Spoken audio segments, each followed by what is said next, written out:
ప్రార్థన జీవితం. ప్రార్థన అంటే చాలామంది విసుక్కుంటారు. ప్రార్థన దేవునితో మన ఐక్యపరిచేది. మనం మోకాళ్ళు లొంగితే, మన మోకాళ్ళు నేలను తాకితే మన ప్రార్థన పరలోకానికి చేరుతుంది. హల్లెలూయా. మన ప్రార్థన చేయటానికి మోకరించినప్పుడు దేవుని యొక్క చెవి మన నోటి దగ్గరికి వస్తుంది. ఎంత దేవుని ప్రార్థనకు వంగిన వెంటనే బహు జాగ్రత్తగా, మర్యాదగా, క్రమముగా మన హృదయాన్ని దేవుని సన్నిధిలో కృమ్మరించాలి. ఆయన కృమ్మరిస్తున్నాడు. ప్రభువా, నీ చిత్తమైతే ఈ గిన్నెను నా యొద్ద నుండి తొలగించు, అయినను నా చిత్తం కాదు, అది నీ చిత్తమే సిద్ధించును గాక. హల్లెలూయా. ఎంత చక్కని ప్రార్థన అనుభవం. తల్లిదండ్రులుగా మనం ప్రశ్నించుకోవలసిన సమయం ఇది. మన బిడ్డలకి ప్రార్థనా జీవితాన్ని నేర్పిస్తున్నామా?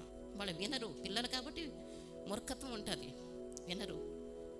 అన్నం పెట్టే ముందు ప్రార్థన చేయడం చెప్పి, ప్రభువా, ఆహారం ఎంతోమందికి లేదు, మాకు ఇచ్చావు, నీకు వందనాలయ్యా. ఈ శక్తిని, ఎనర్జీని అంతటినీ కూడా నీ కొరకు మేము ఉపయోగించగలుగుతా సహాయం చేయండి ప్రభువా అని మనం ప్రార్థన చేయాలి. శ్రమలో ఉన్నప్పుడు ప్రార్థన చేయాలి, శోధన వచ్చినప్పుడు ప్రార్థన చేయాలి. మనం ప్రార్థన చేసినప్పుడు మనకు నెమ్మది. ఆ ప్రార్థన అనుభవం, ప్రార్థన మన జీవితాల్లో ప్రార్థన ఉంటే ఆ ప్రార్థన అవిధేయతను దూరం చేస్తుంది. ఆ ప్రార్థన మన పాపాన్ని దూరం చేస్తుంది.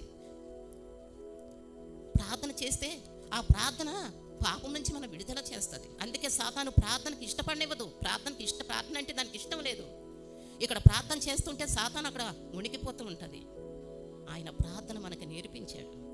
గెత్సేమని తోటలో మరి రేపు సిలువుకి వెళ్తున్నానని తెలుసు కదా, తీర్పుకి వెళ్తున్నానని తెలుసు కదా ఆయనకి, అయినప్పటికీ ఆయన ప్రార్థనకి ఉంగాడు. మనమంటే కాళ్ళ కింద దిండ్లు వేసుకుంటారు, కాళ్ళు నొప్పి పెట్టకుండా. రాజులకు రాజు, రాజుగారి కుమారుడు, దేవుని కుమారుడు. ఆయన దేవుని కుమారుడయ్యుండి మరి దేవుని దగ్గర ఉండడం విడిచిపెట్టకూడని భాగ్యమని ఎంచుకోలేదు. కానీ తన తండ్రి చిత్త ప్రకారం శ్రమలు అనుభవించడానికి, అవమానాలను భరించడానికి మోకం మీద భూమి వేయబడింది. ఇవన్నీ కథలు కాదు. ఇవి కథలు అనుకునే వాళ్ళకి దుఃఖం రాదు. ఇది నిజము, అది నా కోసమే, నీ కోసమే అని అనుకునే వారికి అది దుఃఖాన్ని కలిగిస్తుంది. మన జీవితాన్ని మార్చడానికి ఆ మాటలు మనకి ఎంతో ఉపయోగకరంగా ఉంటాయి. ఎంత ప్రార్థనా జీవితం, ఎంత చక్కని అనుభవం.